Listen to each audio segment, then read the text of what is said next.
ఆ బిల్లు జయకి పంపించడానికి వీల్లేదు. వీల్లేదు? ఎందుకని? కారణం అనవసరం. పంపడానికి వీల్లేదు. పంపిస్తే ఏం చేస్తావురా? నేను ఇంట్లో ఉండను. ఏమిటి? తను ఇంకేం చెప్పలేక విషయం ఇంకా సీరియస్ అవుతుంది అన్న భయంతో అక్కడి నుంచి వెళ్ళిపోయాడు.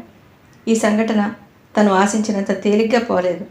దాంతో తన మీద అక్కయ్య అధికారం, గూఢచారితనం ప్రారంభమయ్యాయి. జయ ఎవరు అనే ఆరా వచ్చింది. జయ ఇంటికి వెళ్ళడానికి వీల్లేదు, ఆ అమ్మాయితో మాట్లాడటానికి వీల్లేదు అని ఆంక్ష పెట్టింది. ఈ ఆంక్ష మూలంగా జయ పట్ల ఆకర్షణ రెట్టింపైందే తప్ప రవంత కూడా తగ్గలేదు. జయకి తనకి మధ్య చనువు మరింత పెరిగింది. జయ తల్లిదండ్రులకి తను అభిమానపాత్రుడయ్యాను అన్న సంతోషం తనని అందలం ఎక్కించినట్లయింది. భాగ్యమ్మ గారు ఎప్పుడూ అంటూ ఉండేది, బాబు, మాకు మగపిల్లలు లేరు, నిన్ను చూస్తే ఇలాంటి కొడుకుంటే బాగుండేది అనిపిస్తోంది. తనకి ఆ మాటలు ఆకాశానికి ఎత్తినంత సంబరం కలిగించేవి. జయ తను హోటల్స్కి వెళ్ళేవారు, సినిమాలకు వెళ్ళేవారు. జయ ఇంట్లో తన భోజనం సర్వసాధారణమైపోయింది. జయతో శారీరక సంబంధం తనని జయ ఇంటికి కట్టిపడేసినట్టయింది. భాగ్యమ్మ గారు పెళ్లి ప్రసక్తి తెచ్చింది. మా నాన్నని అడగండి అన్నాడు అతను. ఆయన ఒప్పుకోకపోతే జయని నేను రిజిస్టర్డ్ మ్యారేజ్ చేసుకుంటాను. భాగ్యమ్మ గారు శభాష్ అన్నట్టు చూసింది. ఈ మాట వినగానే ఇంట్లో తను ఊహించినట్లుగానే అగ్నిపర్వతం రద్దలైంది. అక్కయ్య తిట్టింది. నాన్న భాగ్యమ్మ గారితో మా అబ్బాయికి ఇప్పుడు పెళ్లి చేయం అన్నారు. పెళ్లి విషయం తనని గురించి భాగ్యమ్మ గారికి అక్కయ్యకి మధ్య యుద్ధంలా తయారైంది. మా అమ్మాయిని నీ తమ్ముడు ఎలా చేసుకోడో నేను చూస్తాను. మా అమ్మాయితో అతను తిరిగిన తిరుగుళ్ళు లోకం ఎరగంది కాదు అంది భాగ్యమ్మ గారు. పెళ్లి కావాల్సిన ఆడపిల్ల, ఆ బుద్ధి మీ అమ్మాయికి ఉండాలి, మా వాడిదేం తప్పు లేదు అంది అక్కయ్య. మధ్యవర్తుల ద్వారా సంప్రదింపులు జరిగాయి. అక్కయ్య నాన్న ససేమిరా ఒప్పుకోలేదు. జయ తను రిజిస్టర్డ్ మ్యారేజ్ చేసుకున్నాం.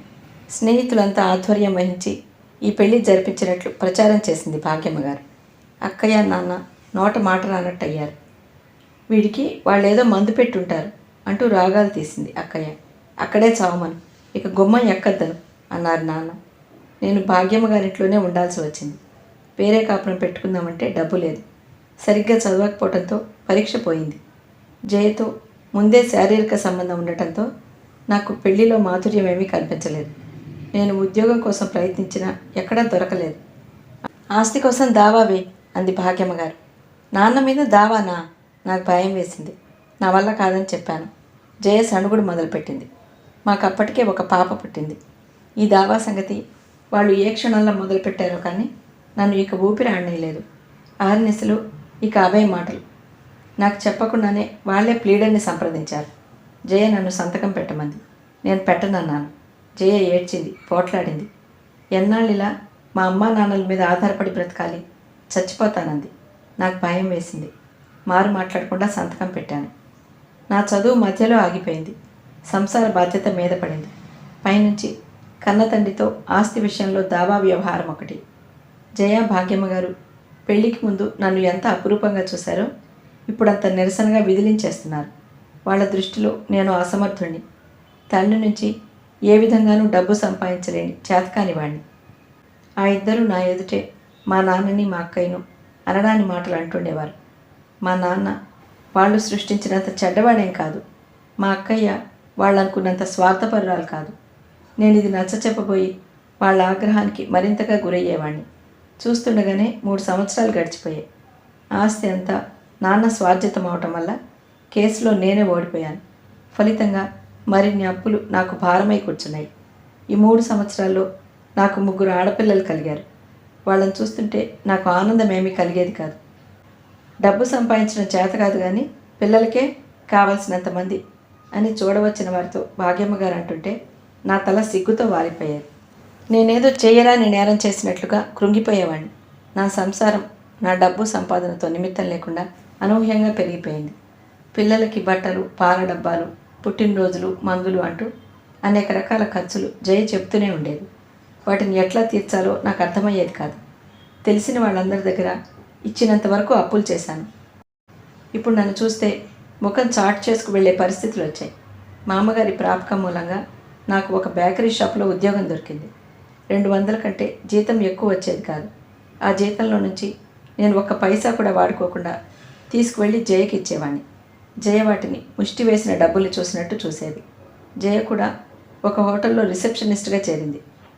మా ఇద్దరి జీతాలు బొటాబొటిగా మా సంసారానికి సరిపోతున్నా భాగ్యమ్మ గారికి తృప్తి అనేది ఉండేది కాదు. నేను ఈ పెళ్ళి అనే నరకంలో ఎందుకు పడ్డానా అని బాధపడసాగాను. నేను బేకరీ షాప్ నుంచి రాత్రి పొద్దుపోయి తిరిగి వస్తుంటే జయ ఉన్న చోటికి వెళ్ళొద్దని, ఇంటికి వెళ్ళి ఒక్క రాత్రైనా నిశ్చింతగా నిద్రపోవాలని ఎంతగానో అనిపించేది. కాళ్ళు అటే లాగేవి, కానీ నిగ్రహించుకునేవాడిని. ఈ స్థితిలో నేను అక్కడికి వెళితే కనుక ఎదురయ్యే ఆతిథ్యం ఏమిటో నాకు బాగా తెలుసు. భాగ్యమ్మ గారు, మా అక్కయ్య ఎక్కడో అక్కడ తారసపడుతూనే ఉండేవాళ్ళు. అక్కడ నా పెళ్లి గురించి ఇద్దరూ ఘర్షణ పడి మాటలు విసురుకుంటూనే ఉండేవారు. జయ జరిగిందంతా నాకు చెప్తూనే ఉండేది. నేను పనిచేసే బేకరీకి రకరకాల వాళ్ళు వస్తుండేవారు.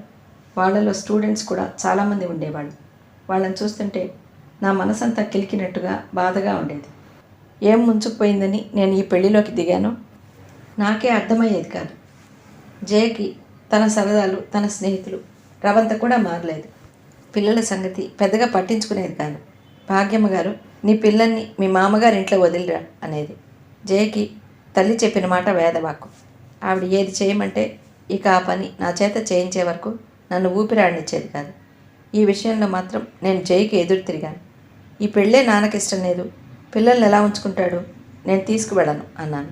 నువ్వు తీసుకువెళ్ళి వదిలిరారదా, డబ్బుకి ఇబ్బందిగా ఉందని చెప్పు అనేది. నా వల్ల కాదు అన్నాను. ఇద్దరి మధ్య ఘర్షణ మొదలయ్యేది. అది మెల్లమెల్లగా రాజుకుని ఏదో ఒక చికాకుతో బగ్గుమని మండినట్టు బయటకు వచ్చేది. నేను పెళ్లి చేసుకోవటం నా కర్మ అనేది జయ. నేను కూడా అదే అనుకుంటున్నాను అన్నాను. నోరు మూసుకో అంది జయ. నేను వెంటనే జయ చెంప మీద ఫెడీల్మని కొట్టాను. జయ ఏడ్చింది, ఇంకా తిట్టింది. నా ఇంట్లో ఒక్క క్షణం కూడా ఉండదు, పో అని అరిచింది. నేను బయటికి వెళ్ళిపోయాను. ఆ వెళ్ళటం 2 రోజులు ఇంటికి వెళ్ళలేదు, బేకరీకి కూడా వెళ్ళలేదు. ఒక స్నేహితుడి రూమ్లో ఉండిపోయాను. పావని వచ్చింది. ఆ ఇంట్లో నేనంటే కాస్త అభిమానం ఉండి నన్ను మనిషిగా గౌరవించేది పావని ఒక్కతే. బావా ఇంటికి రా అంది. మీ అక్కయ్య పంపిందా అన్నాను. అవునన్నట్టు తలూపింది. బావా, ప్రతి ఇంట్లోనూ ఏదో గొడవ ఉంటూనే ఉంటుంది. అది సర్దుబాటు చేసుకోవాలి కానీ పెద్దది చేసుకోకూడదు. అక్క స్వభావం తెలిసే నువ్వు ఇలా తొందరపడటం బాగాలేదు అంది. నేనేం తప్పు చేశానో చెప్పు పావని. నా తప్పుంటే నేను నిజంగా మీ అక్కని క్షమాపణ కోరుకుంటాను. ఆవేశపడటమే నీ తప్పు బావా. ఆవేశమా? నాకు డబ్బు సంపాదన చేత కాదు కదా అని మీ అక్క ఇష్టం వచ్చినట్టు మాట్లాడటం బాగుంటుందా? బాగుంటుందని ఎవరన్నారు? ఎవరో ఒకరు ఆవేశం తగ్గించుకుంటే సంసారం రచ్చకెక్కదు కదా అంటున్నాను. నేను ఈ పెళ్లి చేసుకోవటమే తప్పు. జరిగిపోయిన దానికి ఇక నువ్వేం చేయలేవు కదా, అదే బాధపడుతున్నాను. ఇంటికి వెళ్దాం రా బావా అంది. నేను రాను పావని. మీ అక్కయ్యని నాది అనే ఇల్లు దొరికినప్పుడు వచ్చి తీసుకువెళ్తాను. అప్పటి వరకు రాను. బావా, నాన్నకి యాక్సిడెంట్ అయింది, హాస్పిటల్లో ఉన్నారు. అమ్మ అక్కయ్య చాలా కంగారుగా ఉన్నారు. నిజమా? ఎప్పుడు? నువ్వు పోట్లాడి వచ్చిన రాత్రే. నాకు తెలియదు. బేకరీకి ఫోన్ చేశాం, నువ్వు లేవని చెప్పారు. నువ్వున్న ఈ రూమ్ తెలుసుకునేసరికి చాలా కష్టమైంది. నాన్న బ్రతకడని అంటున్నారు డాక్టర్లు. పావని కళ్ళలో నీళ్లు తిరిగాయి. పద వెళదాం. నేను వెంటనే లేచి చెప్పులు వేసుకుని పావనితో బయలుదేరాను.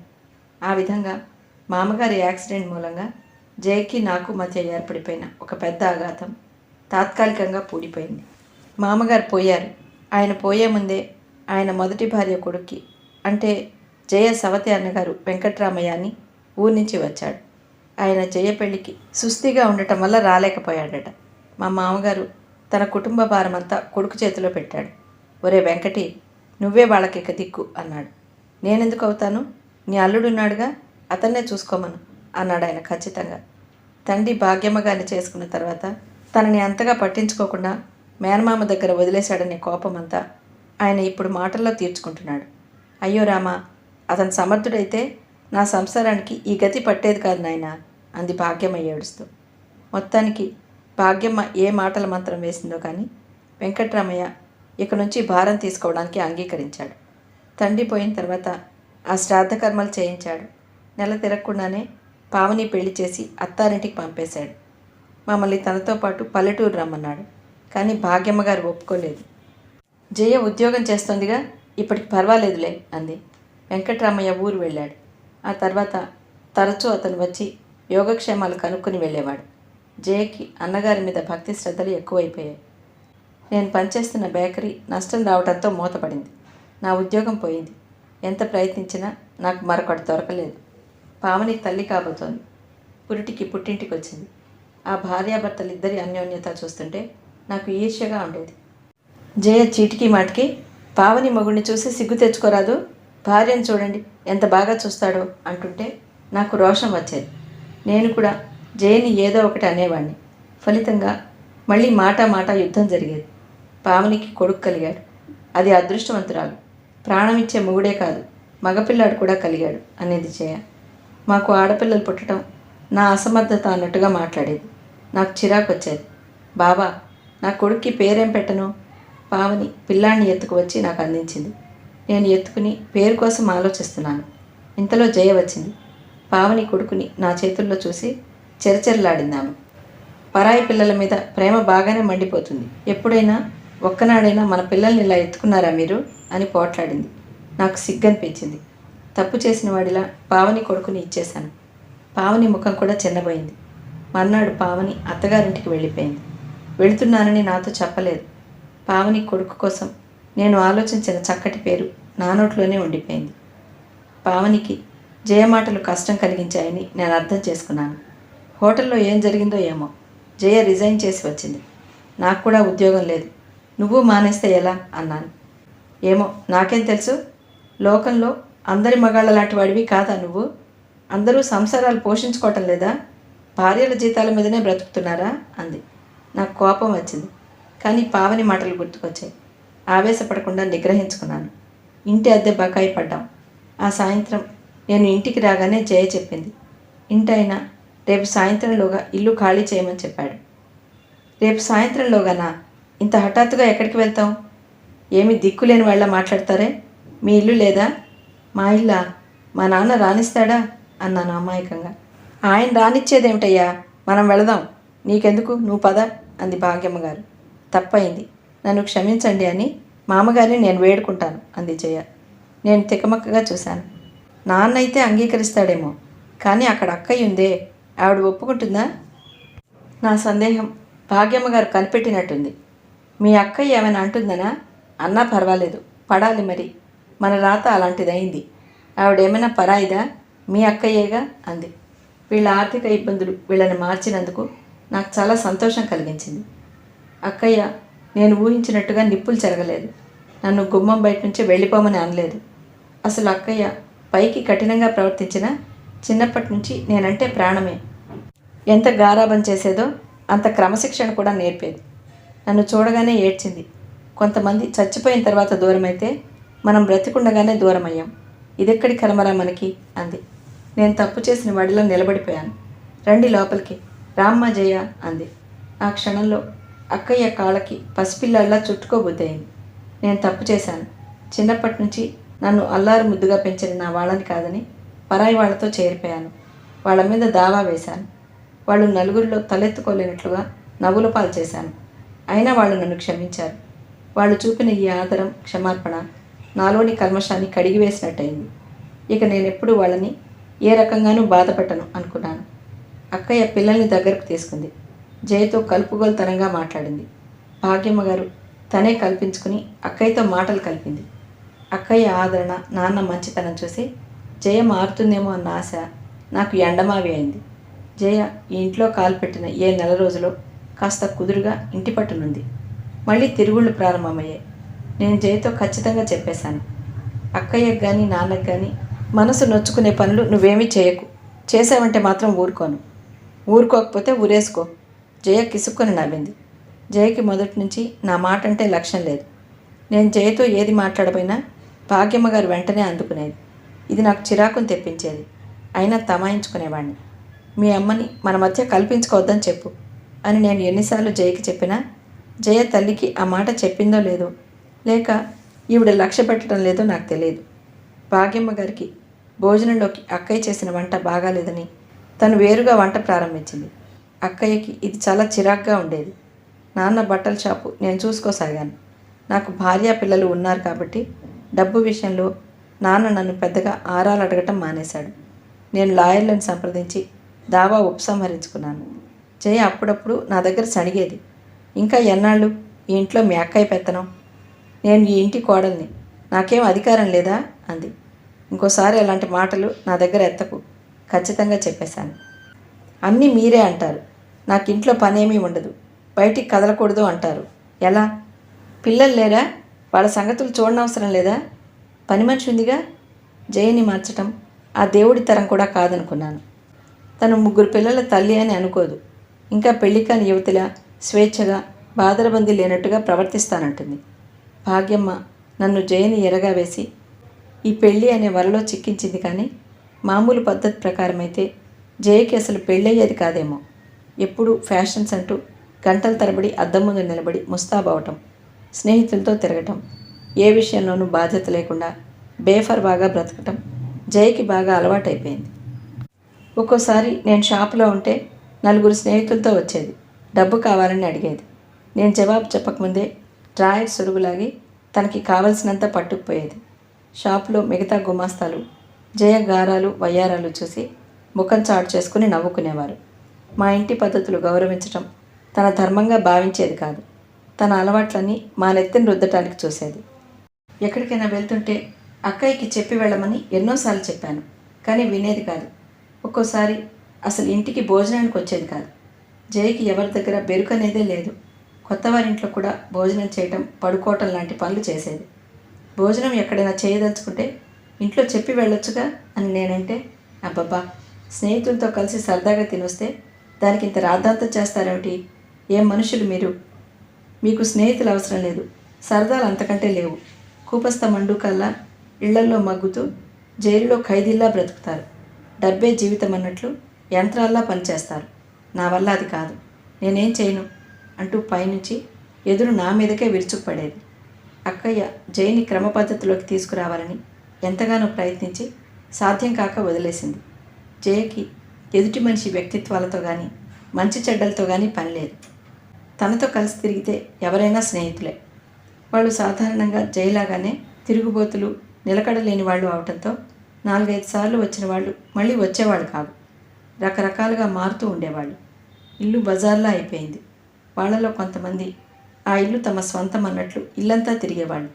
ఇంట్లో ఏదైనా వస్తువు కావాలని అడిగితే జయ నిస్సంకోచంగా నిరభ్యంతరంగా ఇచ్చేసేది. వాళ్ళు ఇంటిలో పెత్తనం అంతా జయదే అన్నట్టుగా ఆ ముసలాయనెవరు, ఆ మొగుళ్ళేని ఆవిడెవరు అంటూ ఆరాలు తీసేవాళ్ళు. అక్కయ్య ఒకసారి జయకి చెప్పేసింది, జయ, నీ స్నేహితులు ఎవరైనా వస్తే నీ గదిలోనే కూర్చోపెట్టుకో, ఇల్లంతా తిరగనీయద్దు. ఆ సాయంత్రం వచ్చిన అమ్మాయి చూడు, చెప్పులతో పూజ గదిలోకి వచ్చేసింది అంది. దానికేం తెలుసు, అక్కడ అన్ని బొమ్మలుంటే బొమ్మల కొలువు పెట్టారేమో అనుకుంది అంది జయ నిర్లక్ష్యంగా. ఈ వెక్కిరింత నాకే అసహ్యంగా అనిపించింది. నోరు మూసుకో, అక్కయ్య చెప్పినట్టు విను అన్నాను. నేను ఇప్పుడు ఏం తప్పు చేశానని నువ్వు అలా నోరు పారేసుకుంటున్నావు అంది. నువ్వేది మాట్లాడినా వాళ్ళ దృష్టిలో తప్పేనే తల్లి, భాగ్యమ్మ గారు అందుకుంది.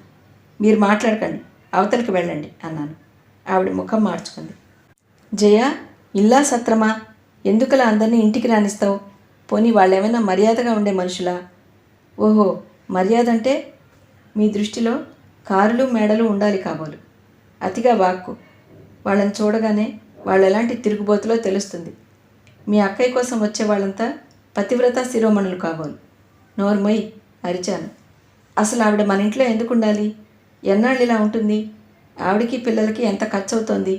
ఇవన్నీ నేను మిమ్మల్ని అడిగానా? నేను పట్టరాని ఆగ్రహంతో జయ చెంప మీద చెళ్ళుమని కొట్టాను. జయ క్షణంసేపు చెంపని పట్టుకుని బిత్తరపోయి చూసింది. భాగ్యమ్మ గారు చెరచెరా వచ్చి అక్కయ్యతో, ఏమ్మా, ఇప్పుడు నీ కసి తీరిందా? నీకెలాగూ భర్త లేడు, అది సంతోషంగా ఉంటే చూడలేవు, అందుకే వాళ్ళిద్దరి మధ్య ఇలా నిప్పులు పోసి తమాషా చూస్తున్నావు అంది. ఈ మాటలతో నాకు మరీ ఆవేశం వచ్చేసింది. ఆవిడ భుజాలు పట్టి గుమ్మం బయటికి తోశాను. అడ్డు వచ్చిన జైని ఎడాపెడా కొట్టబోయాను. అక్కయ్య గబాలన వచ్చి నన్ను బలవంతంగా ఆపింది. తమ్ముడు, ఆ అమ్మాయి మీద చేయి పడితే నా మీద ఒట్టే. నేను 2 చేతులు గింజుకున్నాను. నీకు తెలియదు అక్కయ్య, వీళ్ళని హద్దుల్లో ఉంచలేని అసమర్థుడినైపోయాను. జయ, ఇప్పుడే చెప్తున్నా, ఈ రోజు నుంచి నీ ఫ్రెండ్స్ అనేవాళ్ళు ఈ గుమ్మంలో అడుగు పెట్టారా? వాళ్ళతో పాటు నిన్ను కూడా మెడబెట్టి గెంటుతాను అన్నాను. జయ నిర్లక్ష్యంగా చూసింది. మీకు ఈ ధైర్యం ఎలా వచ్చిందో నాకు తెలుసు, ఇదంతా ఈవిడే నూరిపోస్తోంది అంది. నేను మళ్ళీ కొట్టబోయాను. భాగ్యమ్మ గారు జయని లాక్కుపోయింది. జయ మాటలు అక్కయ్య మనసుని బాగా గాయపరిచినట్టున్నాయి. ఆ సాయంత్రం అక్కయ్య, ప్రసాద్, నేను వేరే ఇల్లు చూసుకుంటానురా అంది. ఆ పిచ్చిదాని మాటలు నువ్వు పట్టించుకుంటున్నావా అన్నాను. లేదురా, ఎన్నాళ్ళని ఉండను. జయ అన్నది కూడా నిజమే. నేను ఈ ఇంటికి పరాయిదాన్నే. నేను అక్కయ్య 2 చేతులు పట్టుకున్నాను. అక్కయ్య, నువ్వు వెళ్ళిపోతాననే మాట కలలో కూడా అనొద్దు. నువ్వు లేకపోతే జయ ఈ ఇంటిని మరీ నరకం చేసేస్తుంది. నన్ను లక్ష్య పెట్టదు. నువ్వు నా కోసమైనా ఈ ఇంట్లో ఉండాలి అన్నాను. అక్కయ్య కళ్ళనీళ్లు తుడుచుకుంది. నా బాధ కూడా అదే. కానీ జయ అందరితో ఏం చెప్తుందో తెలుసా? నేను తనని పని మనిషిలా చూస్తున్నానట. నాకు పిల్లలకు ఈ ఇంట్లో సర్వ సౌఖ్యాలున్నట. తాను పిల్లలు నానా బాధలు పడుతున్నారట. ఈ అపనిందలు నేను వినలేకుండా ఉన్నానురా. అక్కయ్య, నిజమేమిటో మన మనసులకు తెలుసు కదా. నువ్వు జయ మాటలు ఖాతరు చేయొద్దు. నేను చేసిన తప్పుకి మీరు శిక్ష అనుభవిస్తున్నారని నాకు తెలుసు. నేనేం చేయను. ఇది పెద్ద పొరపాటై నా మెడకి గుదిబండ అవుతుందని అనుకోలేదు. ఆనాటి నుంచి అక్కయ్య జయతో మాట్లాడటం మానేసింది. మేము ఎలాంటి ఆర్థిక ఇబ్బందులకు గురై ఇంటికి వచ్చామో జయ పూర్తిగా మర్చిపోయింది. మేము వచ్చిన రోజున అక్కయ్య కానీ నాన్న కానీ ఒక్క పరుషవాక్యం కూడా అనకుండా మమ్మల్ని ఆదరించిన సంగతి కూడా జయకి గుర్తులేదు. ఇప్పుడు ఈ ఇంటికి తనే అధికారిని అనుకుంటోంది. ఈ ఇల్లంతా తనదని, ఇక్కడ తన పెత్తనం సాగటం లేదని తల్లి చేసిన ఉద్బోధ బాగా మనసుకి పట్టించుకుంది. ఇది వరకు జయకి నచ్చ చెప్పడానికి ప్రయత్నించేవాడిని. ఇప్పుడు అది కూడా మానేశాను. కూతుర్ని కొట్టాననే కోపంతో భాగ్యమ్మ గారు నా మీద అలిగి తమ్ముడి దగ్గరికి వెళ్ళిపోయింది. జయ నెల నెల ఆవిడ పేరిట డబ్బు పంపిస్తోంది. నేను కాదనలేదు. డబ్బు పైన ఆవిడలా దూరంగానే ఉంటే జయ మారుతుందని, మాలో వ్యక్తిగా కలిసిపోతుందని ఆశించాను. కానీ నా ఆశలు అడియాసలే అయ్యాయి. పెద్ద పిల్లకి ఒంట్లో బాగాలేదు. బాగా జ్వరంగా ఉంది. జయ ఊళ్ళో లేదు. స్నేహితులతో కలిసి వరంగల్ వెళ్ళింది. పెద్దది జ్వర తీవ్రతతో అమ్మ అమ్మ అని ఒకటే ఏడుపు. ఈ చిన్నపిల్లల్ని లాలించటం కానీ సముదాయించటం కానీ నాకు రానే రావు. అక్కయ్య రాత్రి తెల్లవార్లు మేలుకుని పెద్ద పిల్లని సముదాయిస్తూనే ఉంది. ఎంతో కష్టం మీద 3 రోజులు గడిచాయి. అక్కయ్య రాత్రిళ్ళు నిద్రలేక అలసటతో నీరసంగా అయింది. 3 రోజుల తర్వాత జయ ఊరి నుండి తిరిగి వచ్చింది. జ్వరంగా ఉన్న పిల్లని దగ్గరకు తీసుకుని, అమ్మ ఉంటే నా పిల్లకి ఇలాంటి స్థితి వచ్చేది కాదు అంది. మీ అమ్మ ఉంటే వచ్చే జ్వరం ఆపేదా అన్నాను. జయకి కాస్తైనా కృతజ్ఞత లేకపోవటం, అక్కయ్య చేసిన సహాయం గుర్తించకపోగా సూటిపోటీగా మాటలు అనటంతో నాకు తిక్కరేగింది. ఏ సాకు దొరుకుతుందా, నాతో ఘర్షణకి దిగుదామా అని ఎదురు చూస్తున్న జయకి ఇదొక పెద్ద అవకాశంగా కనిపించింది. నేను అక్కయ్య కలిసి తన తల్లిని వెళ్ళగొట్టామని అంది. తనకి తన పిల్లలకి ఏ కష్టం వచ్చినా ఈ ఇంట్లో ఆదుకునే దిక్కు లేరంది. నన్ను పెళ్లి చేసుకుని జీవితం నరకప్రాయం చేసుకున్నాను అంది. మా ఇద్దరి మధ్య మాట పెరిగింది. జయ మీద చేయి చేసుకోబోతుంటే అక్కయ్య నన్ను వెనక్కి లాగింది. జయకి నాకు ఇక పడదనిపించింది. నాకు మంచి మర్యాద కావాలి. జయకి ఎంతసేపు తన సుఖం సరదాలు చాలు. వాటి కోసం ఏదైనా చేస్తుంది. మాది మామూలు దాంపత్యం కానే కాదు. ఇద్దరు పడని వ్యక్తుల మధ్య కుమ్ములాట వ్యవహారం. జయతో కలిసి ఉండాలంటే ఒకటే మార్గం. ఘర్షణకి దిగకుండా తన హఠం భరించి మౌనంగా ఉండిపోవటం. లేదంటే జయకి విడాకులు ఇవ్వాలి. కానీ పిల్లలున్నారు. వాళ్ళ భవిష్యత్ ఏమిటి? అందుకని నేను మొదటి మార్గమే ఎన్నుకున్నాను. కానీ దీనివల్ల నాకు బయట వాళ్ళ ముందు చాలా అవమానాలు ఎదురయ్యాయి. నాకు చేతకానివాడు అనే బిరుదు లభించింది. భార్యని కంట్రోల్ చేయలేని వాజమ్మ అన్నారు. నన్ను చూసి ముఖాలు చాటు చేసుకుని నవ్వుకునేవాళ్ళు, గుసగుసలాడేవాళ్ళు. ఈ అవమానం నేను భరించలేకపోతున్నాను. నాకు తరచుగా విపరీతమైన తలనొప్పి రాసాగింది. వచ్చినప్పుడల్లా శారిడాన్ మాత్రలు మింగేవాడిని. ఒకసారి ఇలాగే బాగా తలనొప్పి వచ్చింది. ఆ తలనొప్పి ఎంత తీవ్రంగా ఉందంటే 3 మాత్రలు మింగినా తగ్గలేదు. ఆ బాధకి తట్టుకోలేక నా శరీరం నరకయాత్ర పడుతోంది. గదిలో పడుకున్నాను. జయ గదిలో ఫ్రెండ్స్ కూర్చొని ఉన్నారు. గోలగా మాట్లాడుతున్నారు. పైనుంచి రికార్డ్స్ ఒకటి. నా తల బద్దలైపోతున్నట్టుగా ఉంది. చరచరా లేచి వెళ్ళాను. జయ మరో 2 అమ్మాయిలు రికార్డుకి అనుగుణ్యంగా డ్యాన్స్ చేస్తున్నారు. జయ, ఈ గోల కాసేపు ఆపు, నాకు తలనొప్పిగా ఉంది అన్నాను. ఒంటరిగా కూర్చుంటే అలాంటి తలనొప్పులే వస్తాయి. మరి కాస్త మాలో వచ్చి కలవరాదు, హాయిగా ఉంటుంది. షటప్, ముందు ఆ రికార్డు ఆపుతావా లేదా? జయముఖం జేవురించింది. మర్యాద అనేది నీ ఇంట వంట లేదు. నేను ఆ అవమానం దిగమింగాను. లోపలికి సరాసరి వెళ్ళి ఆ రికార్డు ఆఫ్ చేశాను. ఆ గదిలో కూర్చుని ఉన్న ఆడవాళ్ళని చూస్తే నాకు చాలా అసహ్యం వేసింది. మీకెవరికి పని పాట లేదా? ఎప్పుడూ తందనాలేనా? మీకు కాలక్షేపం కావాలంటే మరో చోటు చూసుకోండి. ఈ పూట నుంచి మా ఇంటికి రాకండి. వచ్చారంటే మాత్రం మర్యాదగా ఉండదు. వాళ్ళంతా నిశ్చేష్టులైనట్టు చూశారు. ఒక అమ్మాయి రోషంగా అంది, జయ, ఏమిటే ఇది? నీ పుట్టినరోజని చెప్పి మమ్మల్ని పిలిచి ఇలా అవమానం చేస్తావా? జయ అప్పటికే వాళ్ళ దగ్గరకు వచ్చింది. ఆయన మాటలు మీరు పట్టించుకోకండి. ఈ మధ్య ఆయన మతిస్థిమితం సరిగ్గా ఉండటం లేదు. ఇప్పుడు ఇలా అని తర్వాత తనే బాధపడతారు. ఏం కూసావు? నేను జయ జుట్టుపట్టి లాగాను. నన్ను పిచ్చివాడిగా జయ చిత్రించడం భరించలేకపోయాను. అసలే తలనొప్పితో ఉన్నానేమో, వెర్రి కోపం వచ్చేసింది. మరు క్షణంలో జయ నా చేతుల్లో చిత్తుగా తన్నులు తింది. రికార్డర్ తీసి అవతల పడేశాను. వాళ్ళ బ్యాగులు విసిరేశాను. ఇంకోసారి మీరెవరైనా నా గుమ్మంలో అడుగు పెడితే కాళ్ళు విరక్కొడతాను అని అరిచాను. వాళ్ళంతా బయటికి పరిగెత్తారు. చెప్పులు బ్యాగులు దొరికినవి అందుకుని వెనక్కి చూడకుండా పారిపోయారు. అక్కయ్య పరిగెత్తుకొచ్చింది. ఏమిట్రా ఇది? ఈ రోజు నుంచి జయ ఇంట్లోంచి కదలటానికి వీల్లేదు. నాకు తెలియకుండా బయటికి వెళ్ళిందా చంపేస్తాను. ముందు నువ్వు వెళ్ళరా? అక్కయ్య నన్ను పట్టుకుని మంచం మీద పడుకోబెట్టింది. నేను కళ్ళు మూసుకున్నాను. నాకు తెలివుంది, కానీ నా మనసు నా వశంలో లేదు. ఈ స్థితికి నాకు భయం వేసింది. డాక్టర్ వచ్చాడు. నాకు బాగా విశ్రాంతి కావాలని అన్నాడు. తలనొప్పి వచ్చినా సరే ఆ శారిడాన్ మాత్రలు మాత్రం వేసుకోవద్దన్నాడు. జయని నాకు చికాకు కలిగించే పనులేవి చేయొద్దని హెచ్చరించాడు. జయ సరేనని తల ఊపింది. స్నేహితుల్లో బంధువుల్లో ఎలా పాకిందో ఏమో. ఎవరు ప్రచారం చేశారో కానీ క్రమంగా నేను మతి చాంచల్యం వచ్చిన మనిషినయ్యానని వాదు వచ్చేసింది. అందరూ నన్ను దూరంగా ఉంచసాగారు. ప్రతి వాళ్ళు నేను కనిపించగానే ఇప్పుడు నీ ఒంట్లో ఎలా ఉంది అని యోగక్షేమం అడగసాగారు. షాప్ చూసేందుకు నాన్న వేరే మనిషిని పెట్టాడు. నాకు జీవితం అంతా అయోమయంగా అనిపించసాగింది. నేనేం చేయాలో నాకు తోచడం లేదు. ఈత రానివాడు నీళ్లలో ఉక్కిరిబిక్కిరవుతూ మునుగుతానో తేలుతానో అని భయపడుతున్నట్టుగా ఉంది. నా పరిస్థితి మూలంగా జయకి కావలసినంత సానుభూతి దొరికింది. స్నేహితులు ఆదరించసాగారు. నాకు తెలియకుండా జయ ఇంట్లో నుంచి వెళ్ళసాగింది. ఎప్పుడైనా అడిగితే ఏదో ఒక సాకు చెప్పేది. ఆ రోజు సాయంత్రం స్నేహితురాలి కూతురు పుట్టినరోజుకు వెళ్తానంది. వెళ్ళమని చెప్పాను. జయ టిప్ టాప్గా తయారైంది. నా దగ్గరకు వచ్చింది. మీరు చెప్పిన టైంకి సరిగ్గా వచ్చేస్తాను. ఒక్క నిమిషం కూడా ఆలస్యం చేయను అంది. మీరు మందు వేసుకున్నారా? నా కోసమైనా మీరు ఆరోగ్యం బాగా చూసుకోవాలి. మీరు తప్ప నాకెవరున్నారు చెప్పండి అంది. ఆ క్షణంలో జయ ప్రవర్తనకి నా మనసు చాలా ఆహ్లాదంగా అయింది. జయలో మార్పు వస్తుందనే ఆనందం కలిగింది. జయని నేను పెళ్లి చేసుకున్నాను. పిల్లలు పుట్టారు. కష్టమో నిష్ఠూరమో నేను జయని భర్తగా భరించాలి. ఎప్పటికైనా జయ మారకపోతుందా అనుకున్నాను. జయ వెళ్ళిపోయింది. అక్కయ్య ఇంట్లోనే ఉంది. నేను లేచి బట్టలు మార్చుకున్నాను. చీకటైంది. ఇప్పుడు ఎక్కడికి రా అంది అక్కయ్య. ఇప్పుడే వస్తాను అక్కయ్య. కొంచెంసేపు అలా తిరిగి వస్తాను. వెంట ఎవరైనా తీసుకెళ్ళు. అవసరం లేదు. వీధిలోకి నడిచాను. వీధుల్లో నడిచి పబ్లిక్ గార్డెన్ చేరుకున్నాను. బాగా చీకటైంది. మెల్లగా నడుస్తున్న నేను అక్కడ సిమెంట్ బెంచ్ మీద కూర్చుని ఉన్న జంటను చూసి ఆగాను. వాళ్ళు ప్రేమ పక్షుల్లా ఉన్నారు. ఇహలోకంతో సంబంధం లేనట్లుగా ఒకరిని ఒకరు ఆనుకుని కూర్చుని ఉన్నారు. అతని చెయ్యి ఆమె మెడ చుట్టూ దగ్గరికి పొదివి పట్టుకుని ఉంది. ఇద్దరూ మాట్లాడుతున్నారు. మధ్య మధ్యలో ఒకరిని ఒకరు గాఢంగా ముద్దు పెట్టుకుంటున్నారు. నాకు నవ్వొచ్చింది. ఒకప్పుడు నేను కూడా ఈ వెర్రి పనులు చేసిన వాడినే. ఆ పిచ్చిలో పడ్డ వాళ్ళకి తెగింపు ఉంటుంది. ఎవరైనా చూస్తున్నారేమో అన్న జాగ్రత్త ఉండదు.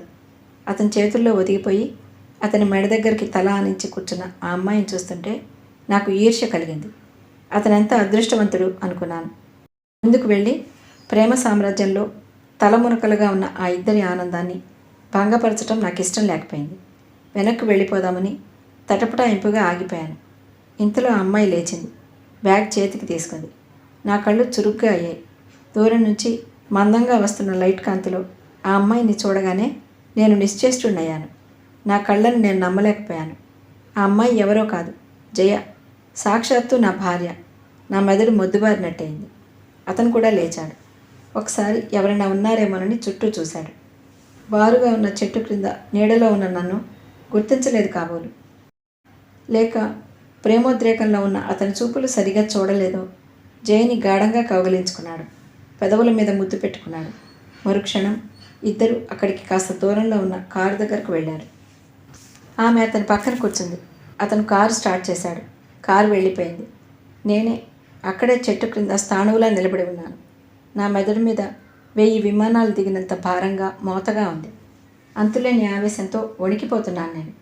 జయని కీలుకు కీలు విరిచి గొంతు పిసికి చంపి పాత్ర వేస్తే గాని నాకు నిద్ర పట్టేట్టు లేదు. ఆటో ఎక్కి ఇంటికి ఎలా వచ్చానో నాకే తెలియదు. రాగానే సరాసరి అక్కయ్య దగ్గరికి వెళ్ళి జయ వచ్చిందా అని అడిగాను. స్నేహితురాల దగ్గరికి వెళ్ళిందిగా, ఇంకా రాలేదు. పిల్లలకి అన్నం పెట్టాను. జయ ఎప్పుడు వస్తుందో ఏమిటో. నువ్వు అన్నానికి రా అంది. నాకు ఆకలిగా లేదు, నువ్వు తినే అనేసి గిరుక్కున తిరిగి నా గదిలోకి వచ్చాను. నా గుప్పెట్లు మాటి మాటికి బిగుసుకుంటున్నాయి. నా తల ఈ భూమి భారమంతా నా నెత్తిన ఉన్నంత భారంగా ఉంది. నా గదిలోకి వచ్చాను. ఎదురుగా నా టేబుల్ మీద జయ నవ్వుతున్న ఫోటో కనిపించింది. ఆ ఫోటో అంటే నాకెంతో ఇష్టంగా ఉండేది. క్షణంసేపు ఆ ఫోటో వైపే తదేకంగా చూశాను. నవ్వుతున్న జయ ముఖంలో భావాలు మారుతున్నట్లుగా అనిపించింది నాకు. ఆ నవ్వు అమాయకంగా నిష్కల్మషంగా కాకుండా నన్ను చూసి వెక్కిరిస్తున్నట్టుగా ఉంది. జయ ఆ ఫోటోలో నుంచి విరగబడి నవ్వుతూ నా కోపాన్ని మరింత రెచ్చగొడుతోంది. నేను టేబుల్ మీద ఉన్న ఆ ఫోటో లాగి బలం కొద్దీ క్రిందికి కసిగా విసిరేశాను. ఆ ఫోటో నేల మీద బళ్ళున పడి ముక్కలు ముక్కలైంది.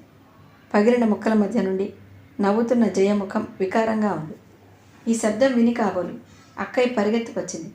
గది మధ్యగా గుప్పిట్లు బిగబట్టి నిలబడిన నన్ను కంగారుగా చూస్తూ ఏమిటి, ఏమైంది అంది. నేను అక్క వైపు తిరగలేదు. ఇంకా వికృతంగా నవ్వుతున్న జయ ముఖం వైపే చూస్తున్నాను. ఫోటో పగిలిపోయిందా? ఉండు, చీపురు తెస్తాను. అక్కయ్య వెళ్ళి పేపరు చీపురు తెచ్చింది. అక్కయ్య ఆ ముక్కలు ఎత్తబోతుంటే ఆగు, నువ్వొద్దు, నేను తీస్తాను. ఆ పాపిష్టి దాన్ని నువ్వు ముట్టుకోకు అన్నాను. అక్కయ్య నా వైపు వింతగా చూసింది. నేను చీపురుతో పగిలిన గాజు ముక్కలు పోగు చేసి కాగితంలోకి ఎత్తాను. నా ముఖం అక్కయ్యకి ఎలా కనిపించిందో ఏమో. నా వంకే తదేకంగా చూడసాగింది. నేను ఆ ముక్కలు ఫోటో పారేసి వచ్చాను. అదేమిటి, ఆ ఫోటో పారేసావేమిటి అంది. అంతే, చెత్త కుండీలో ఉండాల్సిన మనిషిని నా ఇంట్లోకి తెచ్చుకున్నాను. ఇప్పుడు పొరపాటు తెలిసింది అన్నాను. అక్కయ్య నా వైపు ఆందోళనగా చూసింది. ప్రసాదు, నీ ఒంట్లో బాగుందా అంది. బాగానే ఉంది, నాకేమైంది అన్నాను. పైకి అన్నానే కానీ అక్కయ్య ముందు మామూలుగా నిలబడలేకపోయాను. వెళ్ళి తల పట్టుకుని కుర్చీలో కూలబడ్డాను. భోజనం చేద్దుగాని రా అంది. నాకు ఆకలి లేదు. పోనీ కాఫీ ఇవ్వనా? ఏమీ వద్దు, నన్ను కాసేపు వదిలే, నీకు పుణ్యం ఉంటుంది చిరాగ్గా అన్నాను. అక్కయ్య ఇంకేం తర్కించలేదు. తలుపుల దగ్గరికి లాగి వెళ్ళిపోయింది.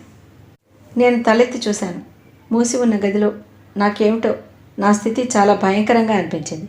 గబాలను వెళ్ళి తలుపులు బార్లా తెరిచాను. కిటికీలకున్న పరదాలు పక్కకి లాగి కట్టాను. కిటికీ చువ్వలకి తల ఆనించి కళ్ళు మూసుకున్నాను. నా మనసు హఠాత్తుగా అతి దీనంగా భగవంతుణ్ణి ప్రార్థించసాగింది. భగవాన్, నాకు జీవించాలని ఉంది. ఎలాంటి ఒడిదుడుకులు లేకుండా నేను ప్రశాంతంగా జీవించేలా ఆశీర్వదించు. నేనేమీ కోరను. నాకు శాంతి కావాలి. అది చల్లగా హాయిగా ఉండాలి. ఈ ఉద్రేకం అలజడి నేను భరించలేకుండా ఉన్నాను. నేను పిచ్చివాడిని అవుతానేమోనని నాకు భయంగా ఉంది.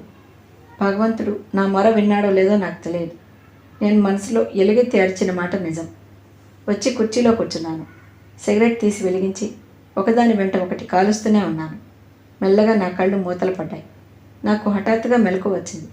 హఠాత్తుగా మళ్ళీ భరించలేని తలనొప్పి వచ్చింది. కుర్చీలో నుంచి లేచాను. నా మనసంతా అలజడిగా ఉంది. నేనెందుకు ఇలా అశాంతిగా ఉన్నానని ఆలోచించాను.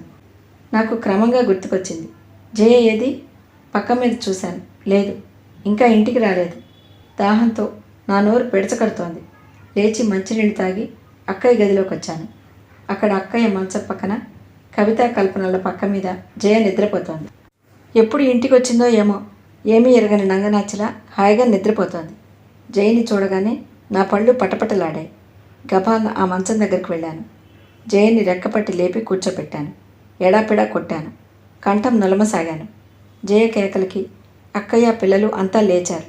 అవతల గదిలో ఉన్న నాన్న కూడా ఏమిటమ్మా అని కేకలు పెట్టారు. అక్కయ్య లేవగానే నేను చేస్తున్న పని చూసింది. గబాల్న జయని నా చేతుల నుంచి విడిపించింది. ఏమిటి ఈ అఘాయిత్యం? నీకేమైనా మతిపోయిందా అంది. నీకు తెలియదక్క, ఇది రాక్షసి. ఇది ఇష్టం వచ్చినట్టు తిరిగొచ్చి నంగనాచిలా నిద్రపోతోంది. వదులు, దీన్ని చంపేస్తాను అన్నాను. అక్కయ్య జయని వెనక్కి తీసుకుని నన్ను అవతలికి తోసింది. ఆ కోపంలో నేను అక్కయ్యని కూడా లక్ష్య పెట్టలేదు. అవతలికి తోశాను. పిల్లలు ఏడవసాగారు. అక్కయ్య పిల్లలు నన్ను ఎంతో కష్టం మీద అవతల గదిలోకి తోసి తలుపులు మూసేశారు. అక్కయ్య, తలుపు తీ, దాని ప్రాణాలతో వదలకూడదు అని అరిచాను. అరగంటలో డాక్టర్ వచ్చాడు.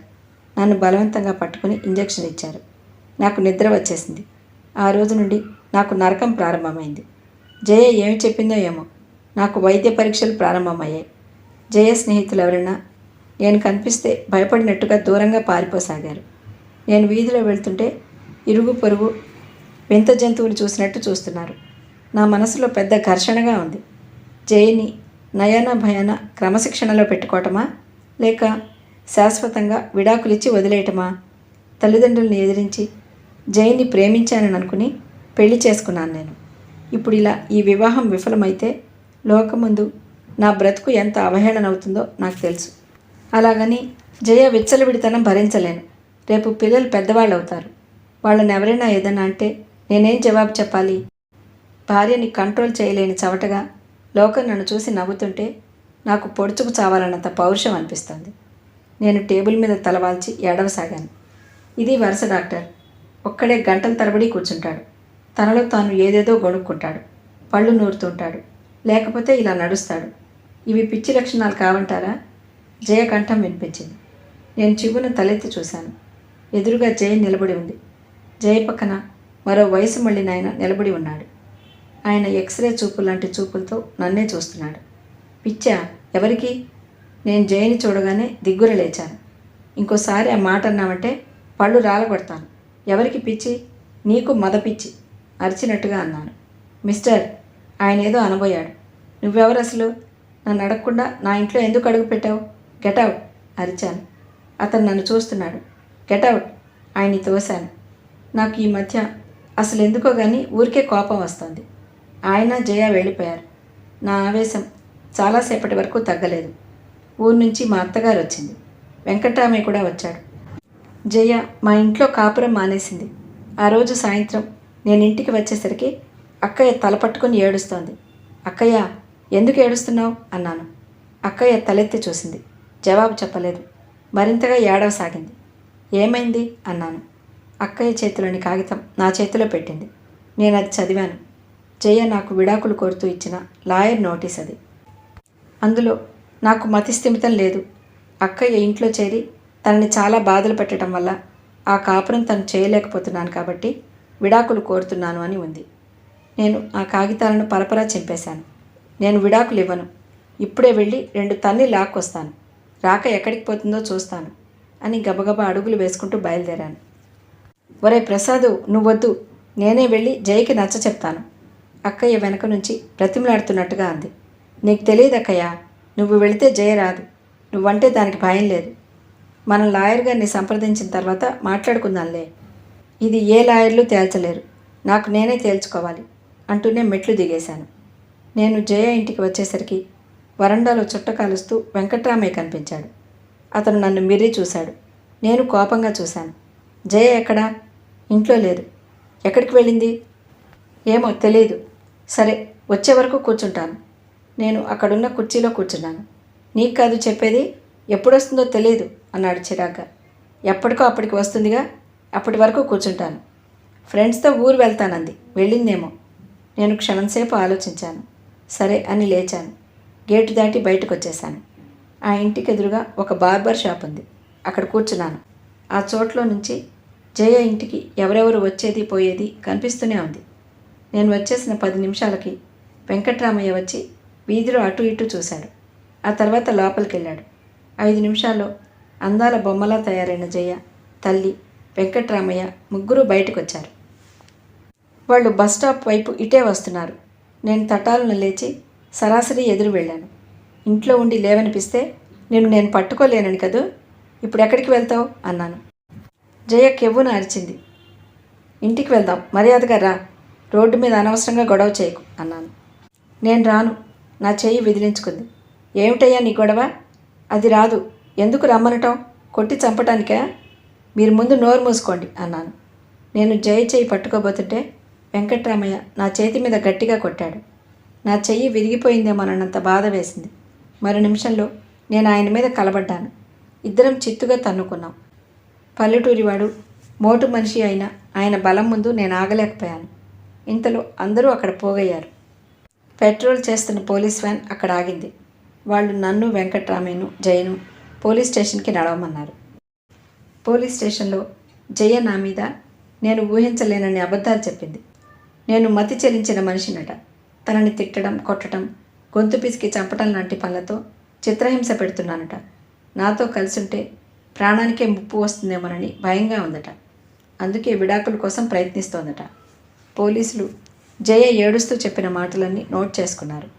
వెంకట్రామయ్య తనని నేను కొట్టానని నా మీద కేసు దాఖలు చేశాడు. అక్కయ్యకి ఈ వార్త ఎలా తెలిసిందో వెంటనే లాయర్ గారిని వెంట పెట్టుకువచ్చి జామీన్ మీద నన్ను విడిపించింది. ట్యాక్సీలో ఇంటికి తిరిగి వస్తుంటే నేను నిర్వీణుడైన వ్యక్తిలా నిటారుగా కూర్చున్నాను. ప్రసాదు, ఏమిట్రా ఈ గొడవ?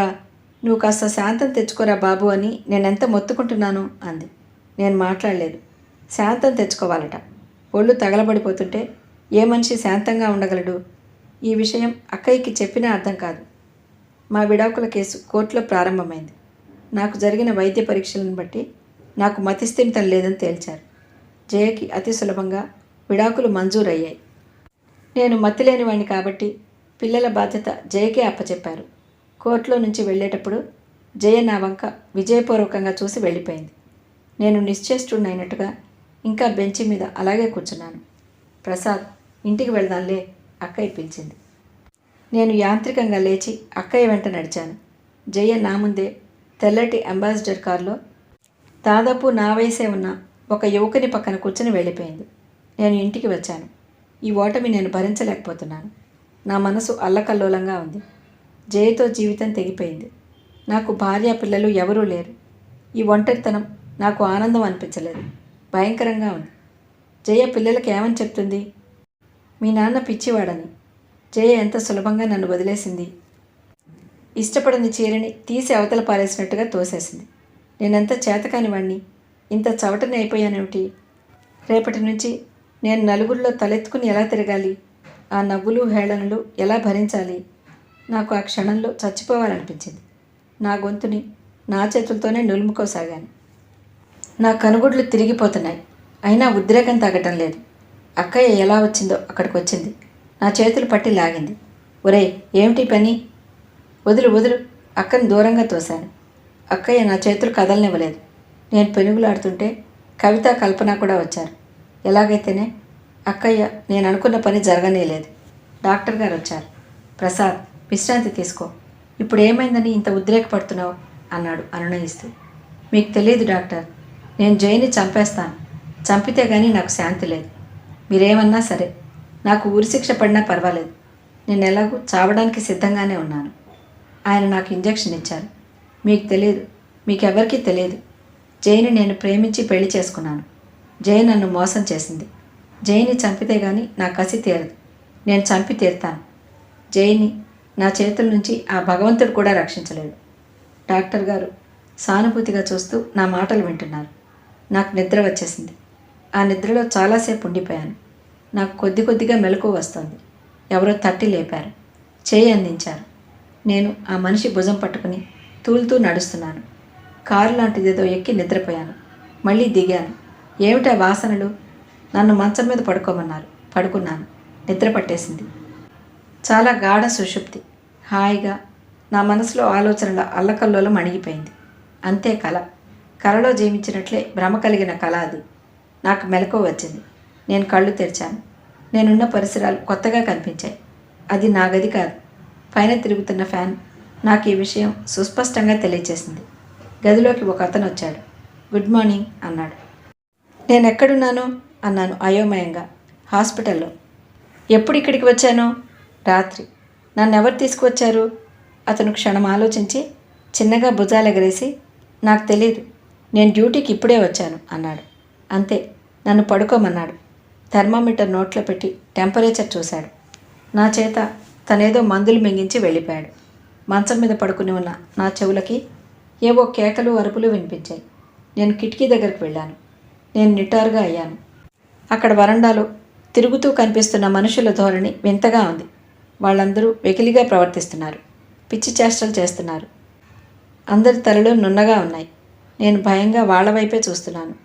ఇంతలో ఇద్దరు నా గదిలోకి వచ్చారు. నేను వాళ్ళు రమ్మన్న చోటికి వెళ్ళాను. నేను అక్కడ ఆ తోట చూడగానే భయం వేసింది.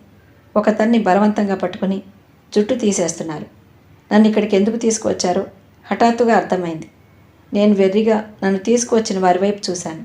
వాళ్ళు నన్ను పట్టుకున్నారు. ఇలాంటి పెనుగులాట అలవాటే అయినట్టుగా అవలీలగా నన్ను కదలకుండా బంధించారు. నేను వాళ్ళ చేతుల్లో కీలుబొమ్మ అయ్యాను.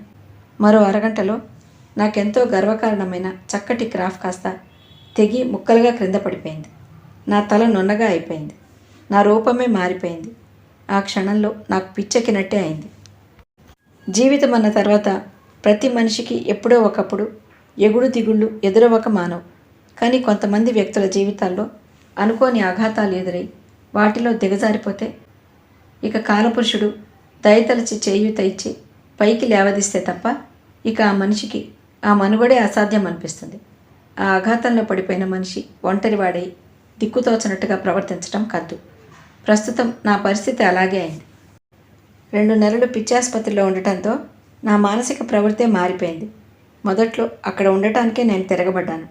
ఆవేశంగా నా దగ్గరకు వచ్చిన వాళ్ళ మీద విరుచుకుపడ్డాను. అదొక బందిఖాన. నేను ఒక పక్షిలా అయిపోయాను. ఊచలు విరవలేని పిట్ట రెక్కలు ఊగిసలాడిస్తూ పంజరమంతా ఎగిరినట్టుగా నేను ఆ గదిలో ఖైదీగా తిరిగాను. చిట్ట చివరికి నా అసక్తత నాకు తెలిసి వచ్చింది. నన్ను దయతలిచి నా వాళ్ళెవరైనా వచ్చి స్వయంగా తీసుకువెళ్తే తప్ప నాకు ఇక్కడి నుంచి విముక్తి లేదు. పిచ్చి లేని మనిషి పిచ్చి వాళ్ళ మధ్య ఉండటం అంటే ఎలాంటి నరకయాతనో స్వయంగా అనుభవించిన వాళ్ళకి కానీ తెలియదు. నా అసక్తతకి నాకు ఏడుపు వచ్చేసింది. నాకు పట్టుమని 25 ఏళ్ళు కూడా లేవు. నాకు ఇదేం కర్మ, నేనేం పాపం చేశాను? నాలో నేనే కుమిలి ఏడవసాగాను. నా ఆంతర్యం 10 సంవత్సరాల బాలుళ్లే అయిపోయింది. నాకు చచ్చిపోవాలని ఎంతగానో అనిపిస్తుంది. కానీ నా ప్రయత్నం హాస్పిటల్ అధికారులు పడనీయలేదు. అక్కయ్య నన్ను చూడటానికి వచ్చింది. నేను అక్కయ్య ముందు పసిపిల్లవాడిలా ఏడ్చేశాను. అక్కయ్య, నీకు పుణ్యం ఉంటుంది. నన్ను ఈ నరకంలో నుంచి తప్పించు. ఇంటికి తీసుకువెళ్ళిపో. అక్కయ్య కళ్ళనీళ్లతో అంది. ప్రసాదు, ఆవేశపడకు. నీ ఆరోగ్యం కోసం ఇలా చేశాం. నా ఆరోగ్యం బాగానే ఉంది అని నువ్వు అనుకుంటున్నావు. నా తల మీద చేయి వేసి నెమరపోయింది. నేను ఆ చేయి విసురుగా తోసేశాను. నేను బాగానే ఉన్నాను. నన్ను ఇక్కడి నుంచి తీసుకువెళ్ళటం ఇష్టం లేకపోతే ఇంత విషం ఇవ్వు. అదిగో ఆ ఆవేశమే వద్దంటున్నాను. నువ్వు మనసును కుదుటపరుచుకో. నువ్వు ఆరోగ్యంగా ఉన్నావని డాక్టర్లు అనగానే నువ్వు అడగకుండానే నేను తీసుకువెళ్తాను. అక్కయ్య వెళ్ళిపోయింది. నన్ను కాపలాదారుడు లోపలికి వెళ్ళమని సైగ చేశాడు. నేను ఇంకా అలాగే నిలబడి వెళ్ళిపోతున్న అక్కయ్య వైపు చూస్తున్నాను. నాలో ప్రాణం ఏదో అక్కయ్యతో వెళ్ళిపోతున్నట్టుగా, నా శరీరం మాత్రమే ఇక్కడ మిగిలినట్లుగా నాకు అనిపించింది. ఆ శరీరం యాంత్రికంగా కాపలాదారుని అదిలింపుకి లోబడి అక్కడున్న నరకంలోకి నడిచింది. అక్కడ మంచం మీద కూర్చొని చాలాసేపు ఏడ్చాను. ఇంతలో 4 వచ్చి నా చుట్టూ మోగారు. అయ్యో పాపం, పాప ఏడుస్తోంది, రండర్రా రండి అని కేకలు పెట్టి 4 పోగు చేశారు. ఏడవకమ్మ బుజ్జి, నేనున్నాగా, పాలు కావాలా? ఒకడొచ్చి నా తల దగ్గర కూర్చుని పాలు ఇవ్వబోయాడు. నేను వాళ్ళని తోసేయబోయాను. నా బలం చాలలేదు. నన్ను అమాంతంగా ఎత్తారు. దేవుడమ్మ దేవుడు అని ఊరేగించసాగారు.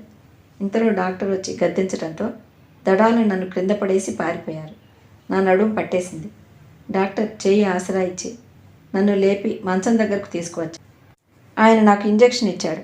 మంచం మీద పడుకున్న నేను నాకు నచ్చ చెప్పుకోబోయాను. ప్రసాదు, ఆవేశపడకు. ఇదంతా నీ దురదృష్టం. రెస్ట్ తీసుకో. ఇదంతా ఒక నాటకంగా ప్రేక్షకుడు గమనిస్తున్నట్టుగా చూస్తుండు. అక్కయ్య చెప్పిందిగా, తగ్గగానే తీసుకువెళ్తానని. అక్కయ్య మీద నమ్మకం ఉంచు. నాలోని ప్రసాద్ ఏడవసాగాడు. ఈ బట్టలేమిటి, ఈ బోడిగుండేమిటి, ఈ పిచ్చి రూపం చూడు. నేనేనా అసలు? జుట్టు 4 నెలల్లో వస్తుంది. ఇక్కడి నుంచి వెళ్ళిపోతే నీకెన్నో మంచి బట్టలున్నాయి. జైని పెళ్లి చేసుకోవటం నీ తప్పు. ప్రతి మనిషి చేసిన తప్పుకి శిక్ష అనుభవించాలి. నువ్వు అలాగే అనుభవిస్తున్నావనుకో, ఇంతకంటే చావటం నయం. చావటం నయమే, కానీ అది ఓటమి. నువ్వెందుకు చావాలి? ఇంకా రెట్టింపు మొండితనం తెచ్చుకుని బ్రతకాలి. నీ వయసు ఎంతని? హాస్పిటల్ నుంచి వెళ్ళగానే మరో పిల్లని చూసి పెళ్లి చేసుకో. ఛీ, నాకు పెళ్ళా? ప్రసాద్ లెంపలు వేసుకున్నాడు. దేవుడు లెంపలు వేసుకుంటున్నాడు రోయ్. దూరం నుంచి కేక వినిపించింది. ఈ లోకంలో మంచివాళ్ళు కూడా అప్పుడప్పుడు పిచ్చి చేష్టలు ప్రదర్శిస్తారు. ఇలాగే అనుకున్నాను. ఆ హాస్పిటల్ నుంచి బయటపడలేక, ఎదురు తిరగలేక ఆ పిచ్చి వాళ్ళని అసహించుకోవటం మానేశాను. ఆ భయంకర జాఢ్యం నాకు అంటుతుందేమోనని భయపడటం తగ్గించుకున్నాను. వాళ్ళని చూస్తుంటే యావగించుకోకుండా వాళ్ళు నాలాంటి దురదృష్టవంతులే అనే జాలి కలగసాగింది. నేను సాటివారితో మాట్లాడటం మానేశాను. మౌనాన్ని ఆశ్రయించాను. డాక్టర్లకి ఎదురు తిరగటం మానేశాను. ఈ శరీరం నాది కాదు, నాదేమీ ఇక్కడ లేదు. ఇదొక పీడకల. మెలకువ రావడానికి ఇంకా కొంత టైం పడుతుంది అనుకున్నాను.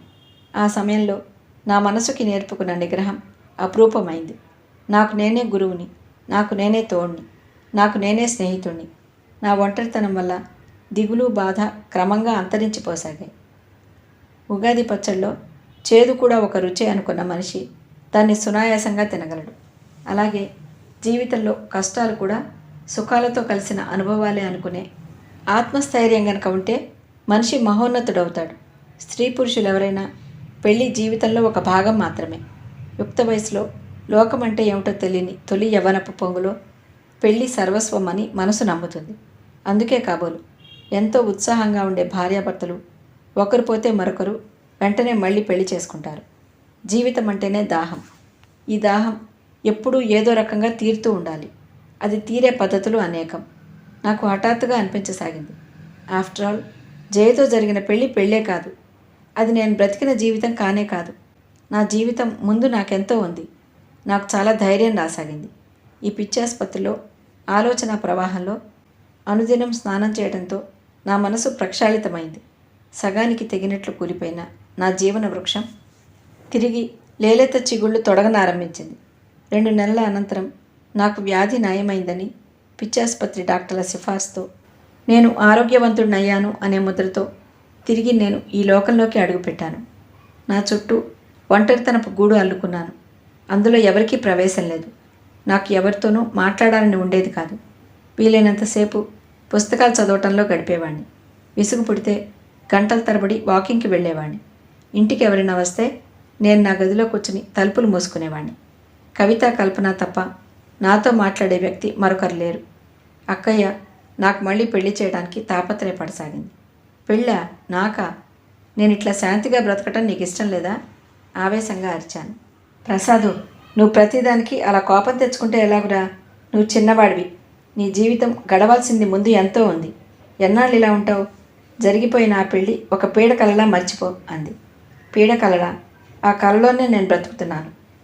నిన్ను ఆ కలలో నుంచి బయటికి లాగడానికే ఈ పెళ్ళి. వద్దక్కయ్యా, వద్దు. ఇలాగే ఉండని నన్ను. నీకు పుణ్యం ఉంటుంది. నాకు పెళ్లి మాట తలపెట్టకు. నేను చాలా సుఖంగా ఉన్నాను. చేతులు జోడించాడు.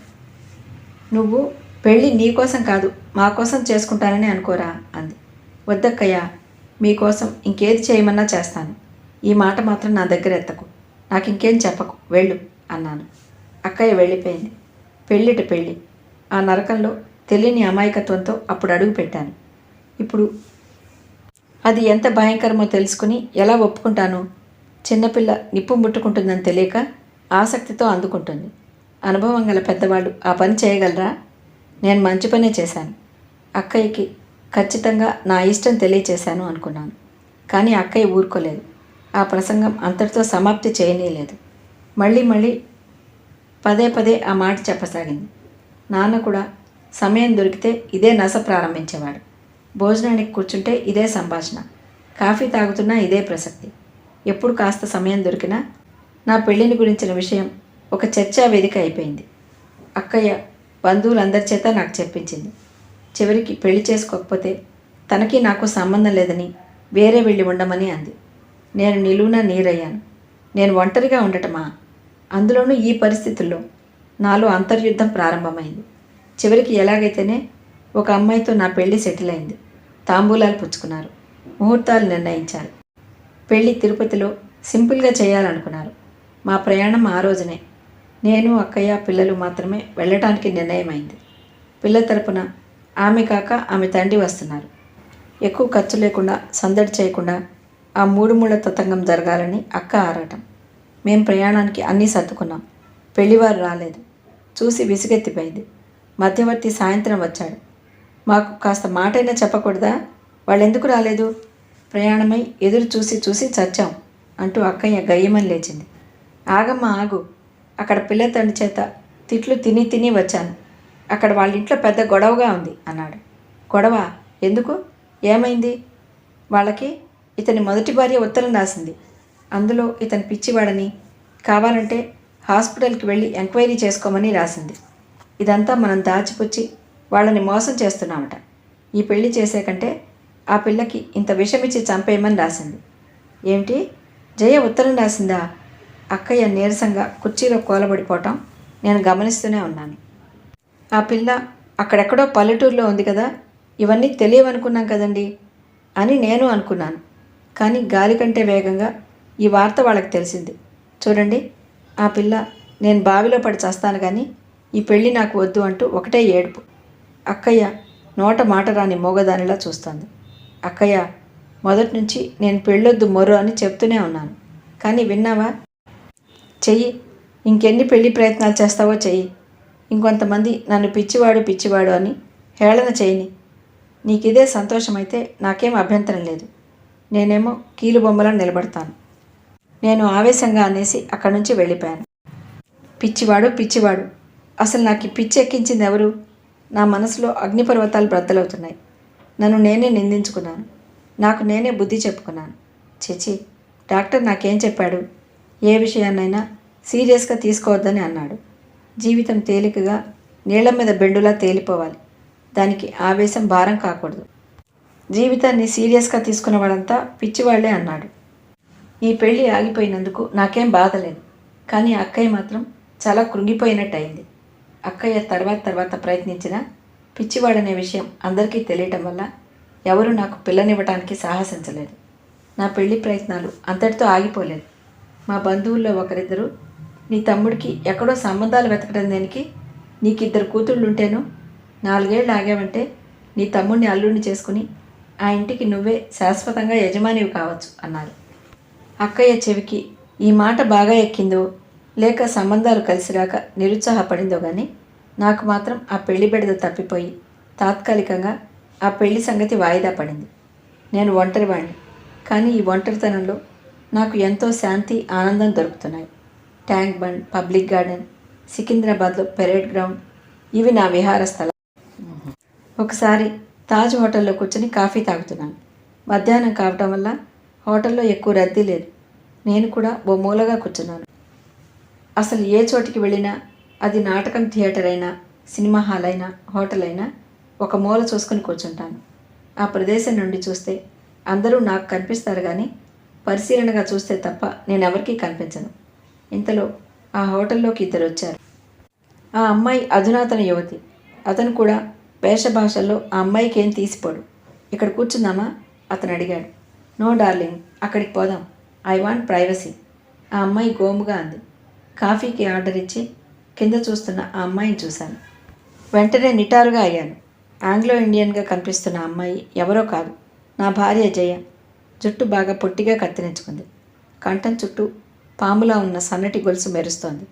వేసుకున్న మ్యాక్సీలో శరీరం బొంపు సొంపులు స్పష్టంగా కనిపిస్తున్నాయి. హఠాత్తుగా చూస్తే పెళ్లికాని పిల్లలాగే ఉంది. జయ బిడ్డల తల్లి అని చెప్పినా ఎవరూ నమ్మరేమో. ఇద్దరూ ఫ్యామిలీ రూమ్లోకి వెళ్ళారు. సర్వన్ నన్ను కూర్చోబెట్టి ముందు వాళ్ళకి ఏం కావాలో కనుక్కోవడానికి వెళ్ళి, నాకు అక్కడ కూర్చోవటం కంపరంగా ఉంది. లేచి వెళ్ళిపోదామా అనుకుంటుండగా సర్వర్ బయటకు వచ్చి 1 minute సార్ అని లోపలికి పరిగెత్తి కాఫీ తెచ్చాడు.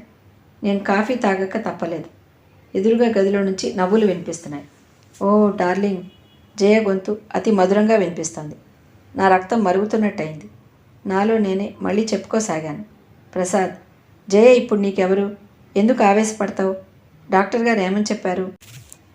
ఆవేశపడే ప్రతి మనిషి పిచ్చి మనిషి అని అన్నారు. జీవితం బెండు ముక్కలా తేలిపోవాలి అనలేదు. లోకంలో ఎంతోమంది అమ్మాయిలు ఉన్నారు. వాళ్ళని చూసి నువ్వు ఈర్ష్యపడుతున్నావా? వాళ్ళందరూ వేరు, జయ వేరు అని నువ్వు అనుకుంటున్నావు. కానీ జయ నిన్ను మిగతా అందరినీ చూసినట్టే చూస్తోంది. జయ దృష్టిలో ప్రసాద్ అనే వ్యక్తికి విలువే లేదు. ఈ తర్కంతో నన్ను నేను సంభాళించుకున్నట్టుగా తలపట్టుకుని కూర్చున్నాను. సర్వర్ బిల్ తెచ్చాడు. జేబులో డబ్బు తీసి అందులో పెట్టి లేచి వచ్చేశాను. నన్ను నేను నిగ్రహించుకుంటున్నాను. నాలో నుంచి క్రూర మృగంలా బయటికి ఉరకబోతున్న ఈ ఆవేశానికి పగ్గాలు వేసి కాళ్ళు నోరు బందీ చేస్తున్నాను. దాన్ని బందీ చేయడానికి నాకు చాలా శక్తి కావాల్సి వస్తుంది. నేను బస్ స్టాప్ దగ్గర నిలబడ్డాను. జయ అతనితో బయటకు వచ్చింది. ఎర్రటి కారు వైపు నడిచారు. అతను డ్రైవింగ్ సీట్లో కూర్చున్నాడు. జయ అతని పక్కకొచ్చి కూర్చోబోతుండగా నన్ను చూసింది. నాలో కసి లాంటిది వెల్లువలా వచ్చేసింది. 2 అడుగులు దగ్గరగా వెళ్ళాను. హలో డార్లింగ్, వ్యంగ్యంగా పలకరించాను. నా పిలుపులో ప్రేమ కంటే అవమానమే ఎక్కువగా ఉంది. నన్ను చూడగానే జయ ముఖం వెలవెలపోయింది. నా పలకరింపుకి సమాధానం చెప్పడమా అన్నట్టుగా కనుబొమ్మలు ముడిచింది. ఎవరతను? అతను అడిగాడు. ఎవరో పిచ్చివాడు. కూర్చుని లాగి గట్టిగా డోర్ మూసింది. నేను ఒక అడుగు వేసి ఆ కార్ డోర్ తెరవబోయాను. కానీ నా చేతికి అందలేదు. అప్పటికే ఆ కారు వెళ్ళిపోయింది. ఆ రోజంతా నేను చాలా అశాంతిగా గడిపాను. నా మనసులో పొంగుతున్న ఉద్రిక్తతని ఆపటం నా వశం కావటం లేదు. ఎవరో పిచ్చివాడు.